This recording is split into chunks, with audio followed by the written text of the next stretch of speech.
Donc laissez-les tranquilles, ces gamines. Vous n'avez pas des choses plus sérieuses à traiter. Alors que les New-Yorkais viennent d'élire leur premier maire musulman, en France, on continue avec une polémique stérile sur le foulard islamique. Cette fois-ci, ce sont les députés RN, soutenus par la présidente macroniste de l'Assemblée nationale, qui ont été choqués par le fait que des élèves portent le foulard islamique pendant une visite de l'Assemblée. Il faudrait leur rappeler que le règlement de l'Assemblée nationale n'interdit pas le port de signes religieux pour les visiteurs. Et s'il venait à changer, ce serait un dévoiement de la laïcité, parce que la laïcité, c'est la neutralité de l'État, c'est l'égalité entre les religions et c'est la liberté de conscience.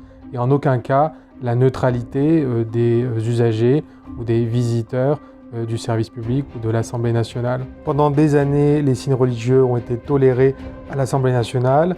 On se souvient notamment de l'abbé Pierre qui venait à l'Assemblée nationale en soutane avec un signe religieux catholique, symbole d'une institution, l'Église catholique, qui a été pendant très longtemps en conflit avec la République, et ça n'a jamais posé de problème parce que la laïcité n'exclut pas les signes religieux. En cherchant à exclure le foulard islamique, ce n'est donc pas la laïcité que ces gens veulent défendre, mais leur racisme et islamophobie. Donc laissez-les tranquilles, ces gamines. Elles viennent visiter l'Assemblée nationale, se renseigner sur le fonctionnement des institutions de leur pays. Est-ce que vous, mesdames et messieurs les députés, vous n'avez pas des choses plus sérieuses à traiter? Par exemple, le budget 2026, par exemple le rétablissement d'une justice fiscale.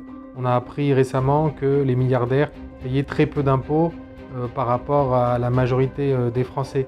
Est-ce que c'est pas plus grave qu'un bout de tissu sur la tête de ces jeunes filles?